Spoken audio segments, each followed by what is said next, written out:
Hello and welcome to the Federal. In 10 days, Maharashtra will vote to choose the next chief minister and a new government.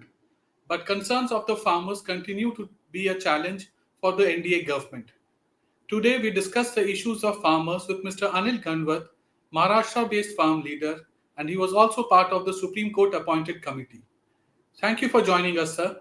Sir, my first question is the BJP has promised a farm loan waiver in its manifesto. How do you look at the idea of farm loan waiver? Will it win the hearts and minds of the farmers? No, I don't think this point of loan waiver will win the hearts of farmers because in every elections, almost all the parties have this clause in their manifesto. Only thing that happens is that farmers start repaying the loans. So why should we pay when it's going to be waived off? So the farmers don't take it very seriously. This is a Chunavi Jumla. They all know. Since 1995, we are hearing this. Bala Sahib Thackeray was there that time, and he had said that we'll clean off all your 712 estates. Shetkaracha Nara Sadbara Kora. 712 extract is called Sadbara here. Since then, there's a demand from the farmers, and also every party in every elections claim that if we come into power, we'll waive off all your loans. But nothing of that sort happens.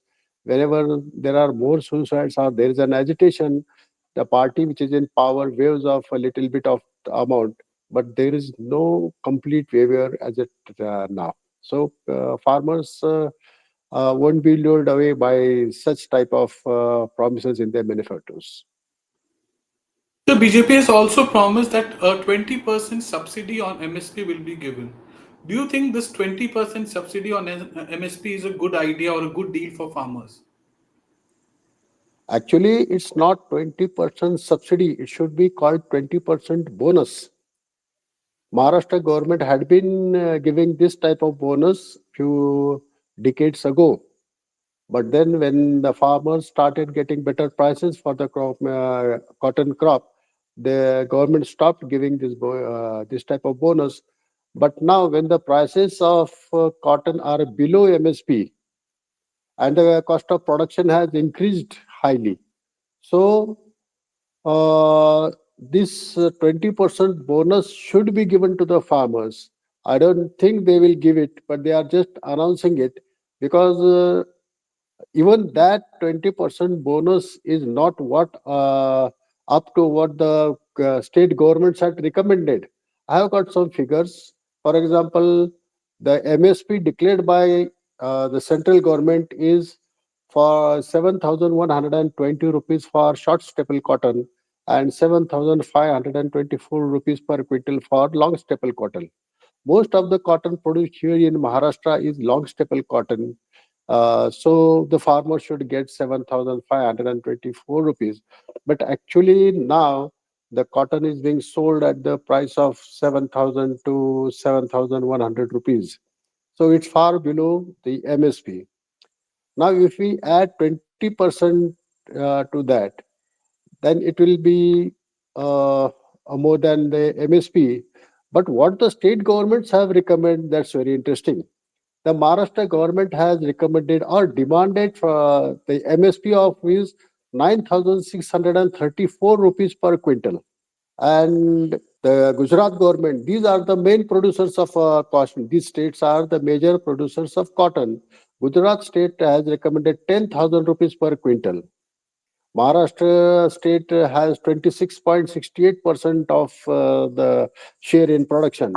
Gujarat has 23.54%, and Karnataka state government has recommended or demanded 14,934 rupees, and its share is 4.19% in total cotton production of a country. So there's a vast difference between the actual cost of production or the recommendations given by the state governments and the MSP declared by the central government. So this 20% won't help the farmers. Even if 20% is given, it won't help. In case of even though the prices are below MSP, The government is not procuring. The CCI is procuring in some districts of Maharashtra. Only 10 procurement centers have been opened in the district where there are 16 tehsils. So even each tehsil doesn't have a procurement center. So this type of procurement and the CCI procures only A grade cotton. It doesn't go for second and third grade. They just reject it. Only A grade cotton is procured, which has the moisture of 12%. Above that, they straight away reject it. The Cotton Federation is not in action yet, but it procures all the cotton in four grades, and the grades depend upon the quality and the moisture content of the cotton. So if the cotton of a farmer is goes in second or third grade, he gets even less amount than the MSP. Sir, you talked about cotton farmers. Similarly, soybean farmers are also facing problems.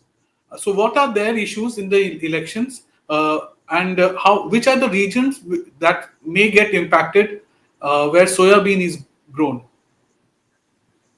Actually, soybean farmers face a similar problem like cotton.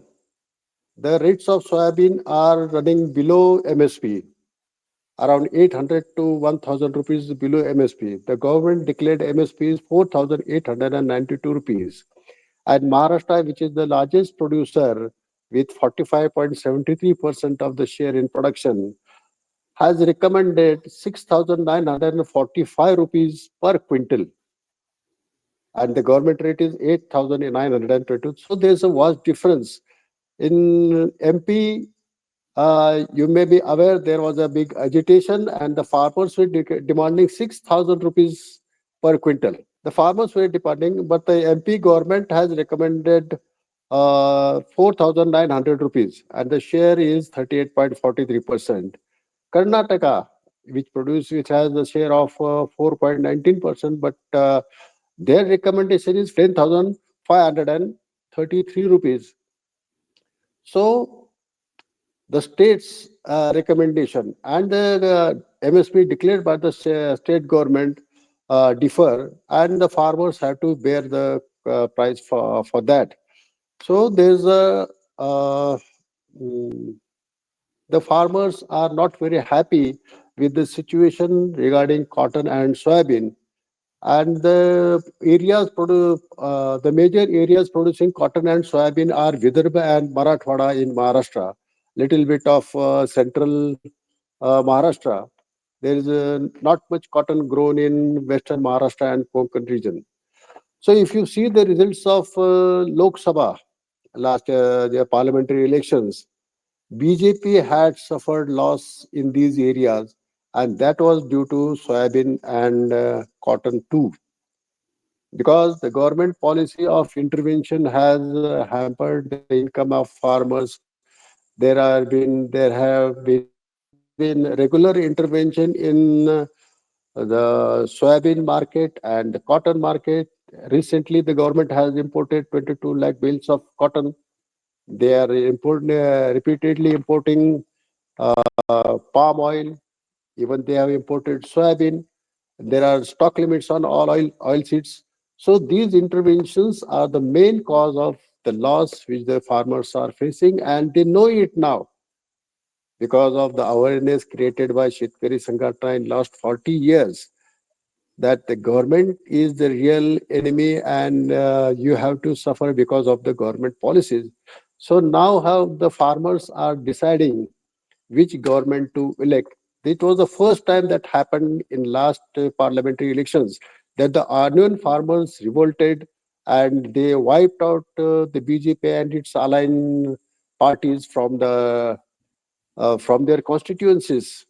So the government took a lesson, and now they didn't interfere in the cotton exports. They opened the cotton exports. The farmers are getting better prices, and the onion farmers are happy if they receive such type of money uh, all the year round and years together.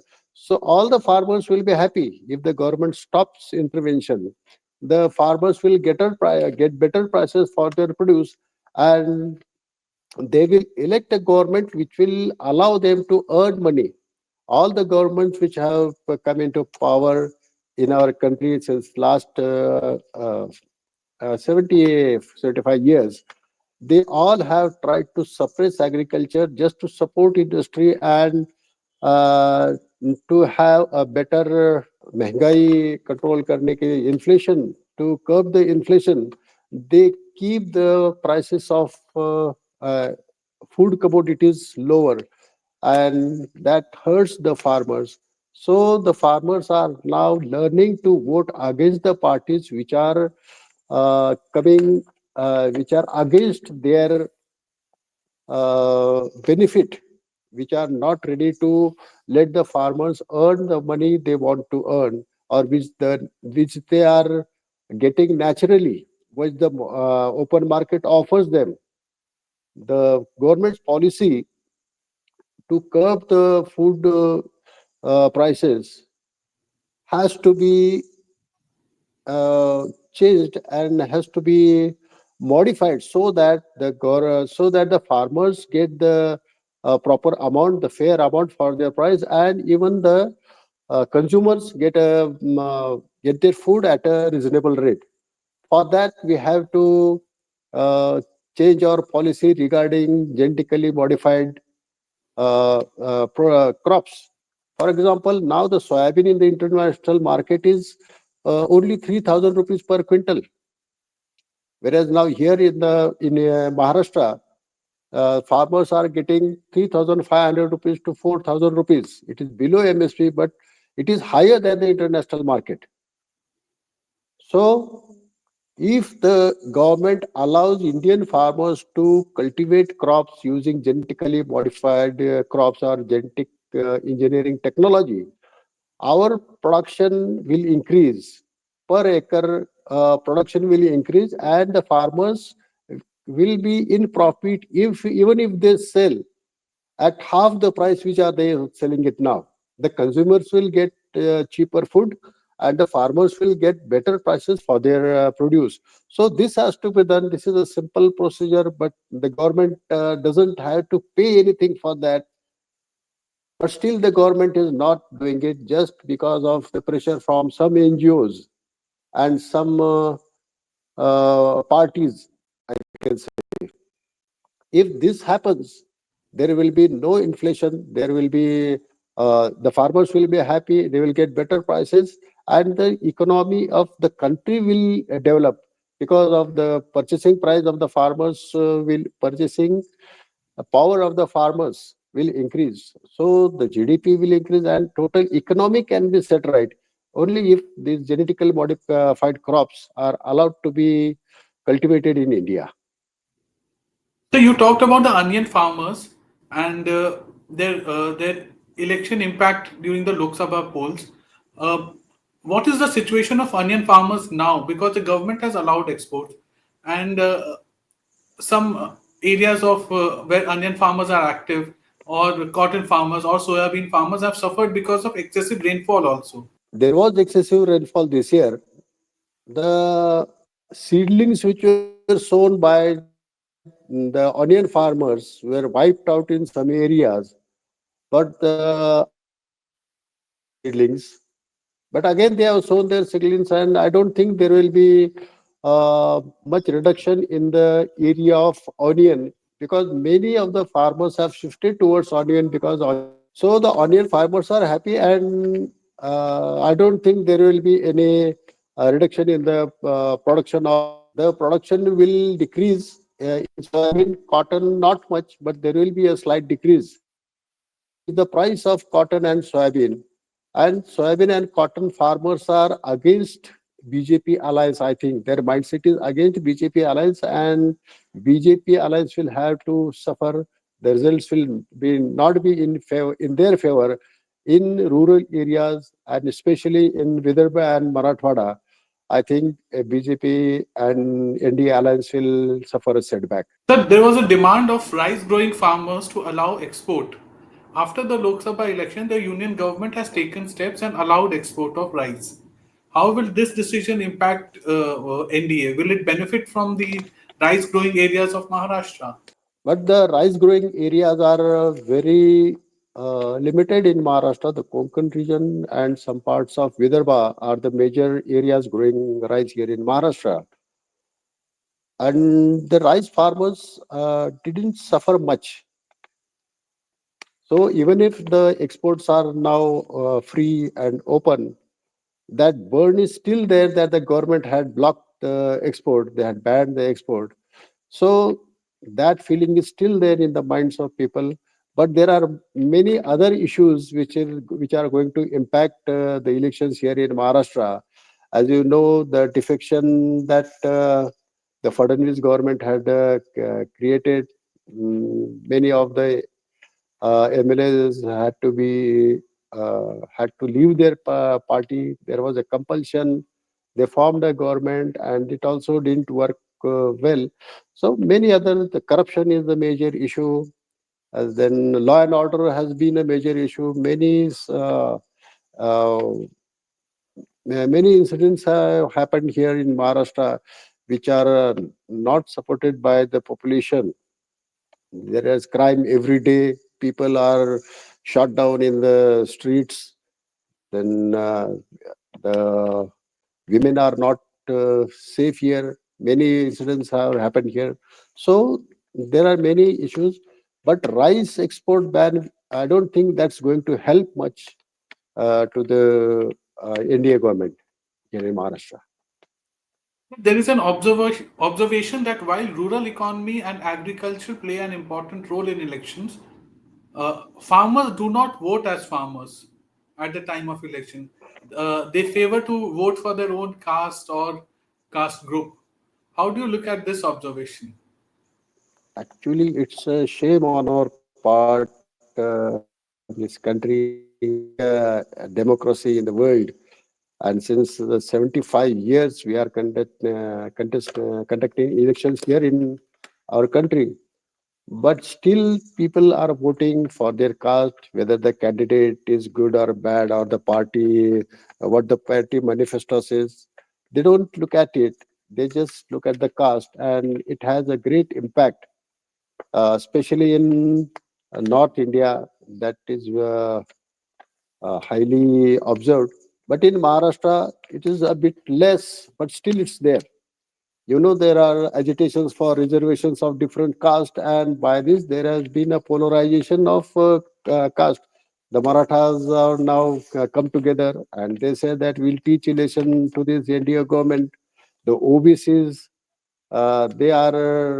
they have come together now. There has been a polarization. The Hindu Muslim factor is also there.